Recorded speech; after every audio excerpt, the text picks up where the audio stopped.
In the next couple of days, Eva's behavior changed yet again. And once more, I could not come to any conclusive results about the cause. She seemed to be trying to revert to how she was in the beginning. But even if that was the case, and according to my systems, it had only a 63% chance to be true, she didn't manage it very well, creating even more anomalies between us. I had analyzed the possibility before, and realized how futile it would be to try to reverse the chaos those anomalies had created when they appeared for the first time. At least she was aware of it, and tried, like me, to find a solution, I tried to tell myself.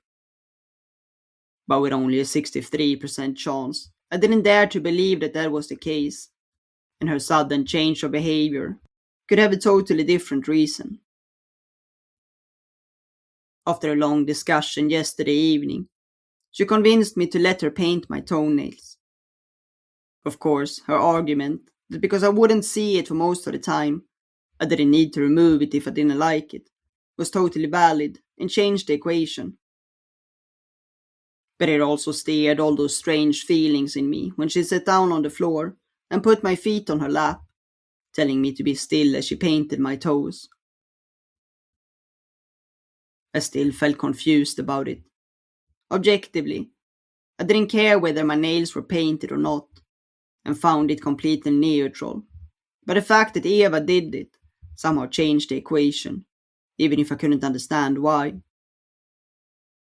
I considered asking Nia about it, as she always had colorful nail polish on her nails, and so she should be really experienced in this area. But I estimated that her knowledge could be too subjective, and putting this kind of data into the equation was the last thing I wanted. I tried to keep my database updated with data. There was at least 98.7% accurate, and in this case, my systems didn't give Nia's expertise more than 57% accuracy.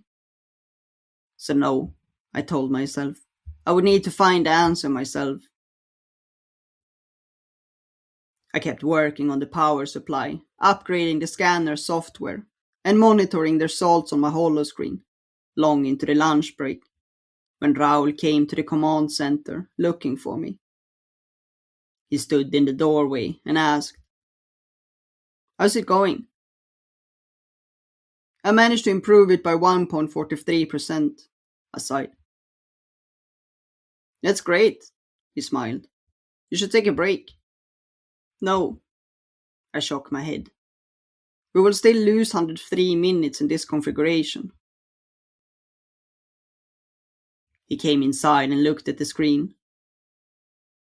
"Are you sure that the issue still lies within the software?" "Not yet. I still need to run some tests." He nodded. "Let me know when you're done, and I will run another diagnostic." "Thank you," I smiled. I kept running more tests, but none indicated that the fault lay in the software. I messaged Raoul asking him to run the diagnostics, but the chances of them discovering anything new were only 11%. My next candidate was the EMI, but this would need to include Eva. Even if we found that the shields that protected the scanner from electromagnetic interference were faulty, we couldn't do anything about it on the station. We could order them to be sent from Mars, but they would come with the next supply ship in 41 days. But I calculated that the time needed to carry out the replacement would extend the 103 hours we tried to save, making the whole operation pointless. I sighed and got up and walked to the canteen. It was time for me to have another nano drink, which, according to my manual, I should have once a week to keep my systems in perfect condition. Only Nia was there, waiting to have a few sips of my drink, claiming that it reset her systems and made her appreciate the canteen food for a couple of days afterwards.